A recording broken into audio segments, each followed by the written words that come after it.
Today we are launching into a really essential and often surprisingly emotional topic. hmm Why changing anything in a faith community, I mean, from the smallest detail in a service to a major theological shift, why it feels like trying to move a mountain. It really does. We're going to be using insights from Doyen Scott Cole's material to understand this deep, almost primal tension between tradition and the undeniable need for progress. Right. And to show you just how absurdly deep this resistance can run, let me share this one anecdote from the source material that it really hooked me. Okay. Heavy criticism for trying to introduce something fun, something you'd think was totally harmless. And what was it? They were trying to lead the congregation in singing, "Row, row, row your boat." Row, row, row your boat. Wow.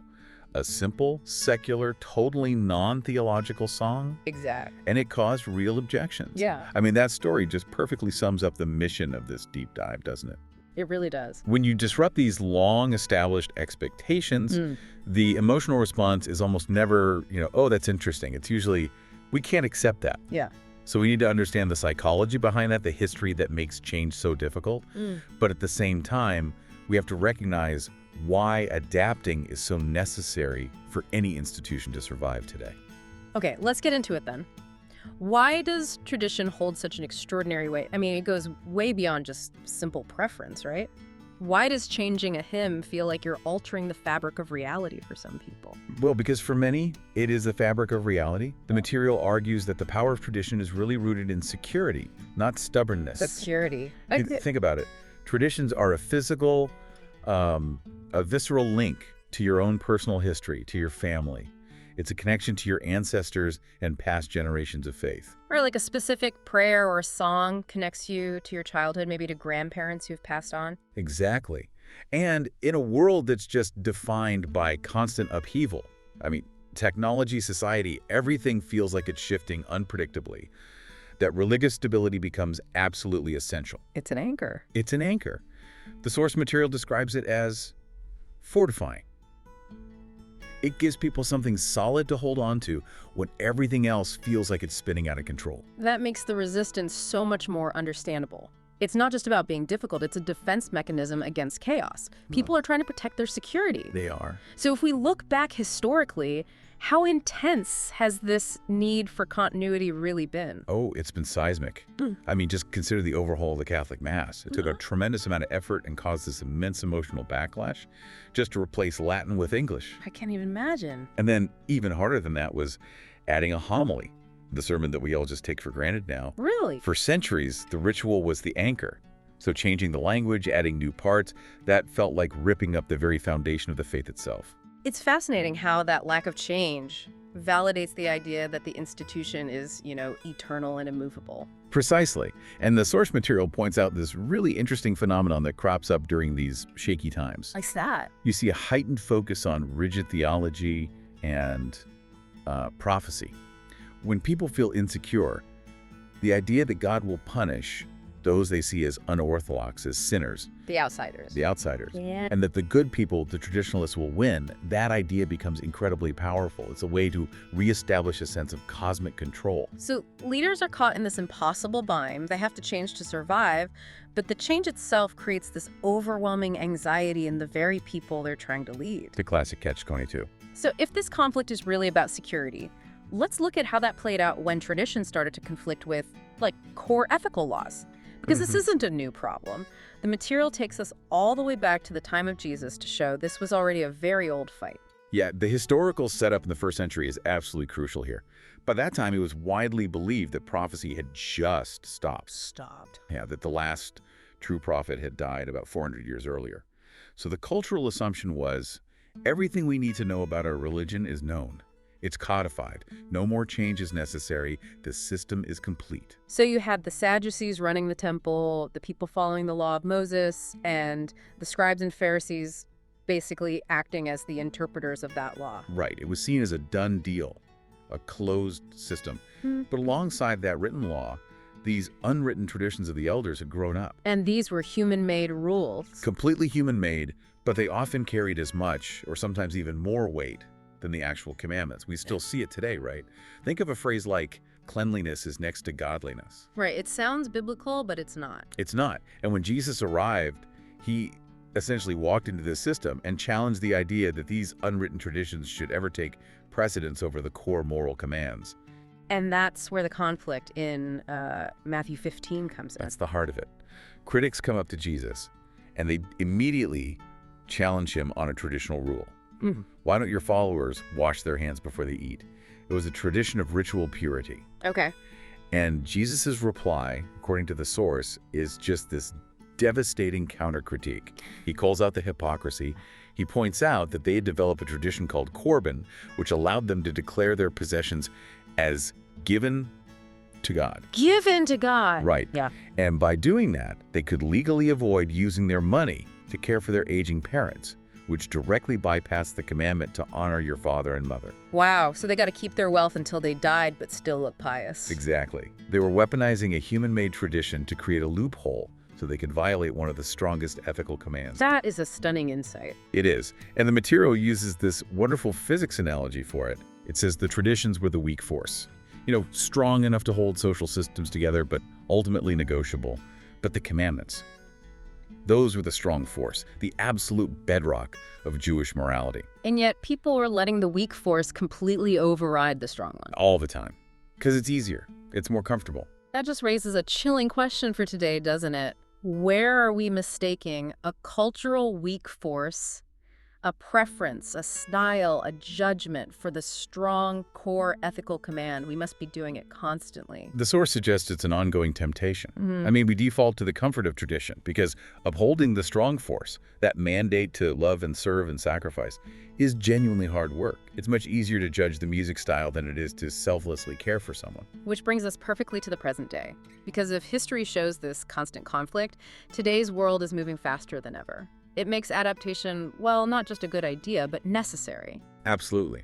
The source says adaptation isn't optional, it's about survival. The church today already looks dramatically different from the church of the 1950s in both its form and its theology. And there are really three primary drivers pushing for that continuous change. Okay, what's the first one? The first is what the material calls the Jesus attitude. The Jesus attitude. Yeah. Basically, new generations who've grown up in this globally connected world have a very, very low tolerance for social injustice, for religious bigotry, and for rigid exclusionary dogma. That's a massive cultural shift. It's huge. And the source observes that churches have always reflected the social justice attitudes of the culture around them. So historically, that could mean accepting things like slavery or rejecting anything sexual. Right. But today, that cultural mirror reflects a demand for greater social equity. It reflects an absolute rejection of any institutional complicity and injustice. So if a faith community isn't seen as actively fighting for the vulnerable, it just loses all credibility. And that forces them to abandon traditional stances that are now seen as harmful or judgmental. It has to. Okay, so that's the social pressure. What about the internal, the spiritual pressure? That's the second driver, spiritual vitality. Services and faith structures can become repetitive, ritualized, and, well, frankly, spiritually lifeless. Been there. We all have. And if the ritual is just about performance and not about a genuine connection, people just check out. They disengage. So new methods aren't just about being new for the sake of it. They're about re-engaging that feeling of life, of movement in the service. That's it, exactly. New things feel engaging, they make the service feel alive, and they signal that the community isn't static. And what's crucial here is that newer generations really prioritize authenticity. Right. They want a genuine, relatable spiritual experience, not just a formal, rigid ritual. That's why you see this huge preference for contemporary music, for less formal dress, for teaching that's more vulnerable and conversational. They want connection, not just information. Okay. And the third driver, it connects back to the sheer pace of the modern world. It does. It's all about relevance. If the church doesn't keep up with the times, it is instantly seen as, old, dusty history. Yeah. We live in a media-rich, fast-paced culture. New generations communicate differently, they consume information differently. So if the traditional structures, the language, the music, the architecture, if they feel impenetrable or just boring, it creates an immediate cultural disconnect. So people might be spiritually hungry, but they won't fight through structures they see as archaic to find that connection. Exactly. So change is unavoidable, but it is still painful. And the source suggests that the animosity toward change is often rooted in a very specific worldview. Which is what? It notes that change is continuously upsetting for people whose worldview is centered on judging and condemning others rather than on helping others. That's a key distinction. It is. The person who is fixated on finding fault with the new music or the new message, they often get very little from the experience because they're focused on maintaining a rigid social boundary, whereas the newer generations are actively trying to refrain from judgment. So if your focus is on maintaining control through judgment, any change feels like a loss of power. Okay, so if we accept that change is inevitable, how can you navigate this tension in a healthy way? We need some actual strategies here. The material outlines 2 key categories for managing this. It's about learning to be diplomatic, both with yourself and with others. All right, let's start with the first one, which seems maybe the most fundamental. Yeah. Stay grounded. What's the core self-check you need to do when you're faced with a change that feels disruptive? You have to ask yourself a very simple, very direct question.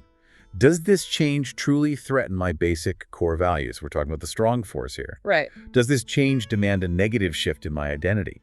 Does it require me to stop loving people, to stop respecting others, or to violate the core teachings of Jesus? And if the answer is no, Then the material argues, pretty forcefully, that the change itself is functionally trivial. It's just a preference being challenged, not a conviction. that's an incredibly clarifying question to ask. It forces you to separate deep conviction from shallow preference. So what are the practical steps to stay in that grounded perspective? There are a few. First, you have to focus intensely on those unchanging core values, what really defines your faith. Second, practice gratitude. The source calls gratitude a life changer because it shifts your perspective away from what's being taken away to what you already have. Scarcity to abundance. Exactly. Yeah. Third, look outward. Shift your focus from what pleases me to what pleases them. Serve others. Focus on the community's greater good. Okay. And there was a final, really simple step. Yes, go for a walk. I mean, it sounds simple, but physical activity improves your mindset. And the walk itself is a perfect metaphor for the spiritual journey.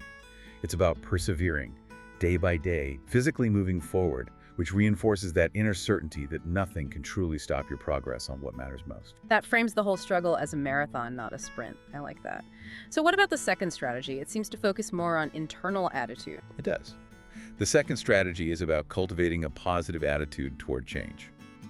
Fighting the inevitable, fighting things you just can't change, is a primary source of stress. It just diminishes your quality of life. Right, you're just burning energy, resisting what's already happening. You are. So instead of just tolerating the change, you have to actively do something more. Which is? The most effective approach, the material suggests, is to reframe the change entirely. See it not as a loss, but as an opportunity for personal growth. So you transform the loss of a familiar ritual into the gain of a deeper, more resilient spiritual practice. Precisely. The people who actively adapt to new realities are consistently reported to be much more satisfied with their lives overall. That is a powerful final note. I mean, we started with how hard it is to introduce even a silly song, and we end here with this really deep internal reflection. The material says that to find ourselves during change is to seize the opportunity to realize what's truly important versus what's just comfort. Which leads us to the ultimate and, I think, provocative challenge that the source poses directly to you, the listener. And that is? What is the true foundation of stability in your life? Is your stability built on the mere comfort of tradition, that weak force? Or is it rooted in your core values, your walk with God and Jesus, that strong force of love and ethics? Can you consciously substitute that fundamental relationship, those core ethical commands, for the comfortable rituals you might be tempted to fight for? That's really the question that defines whether you adapt or get left behind. And we'll leave you with these strong connecting thoughts, just reminders of why this effort is so worth it. Our answer is God. God's answer is us. Together, we make the world better. And most critically, when you're faced with all this friction, With hate, we have more to lose than gain. Break the cycle.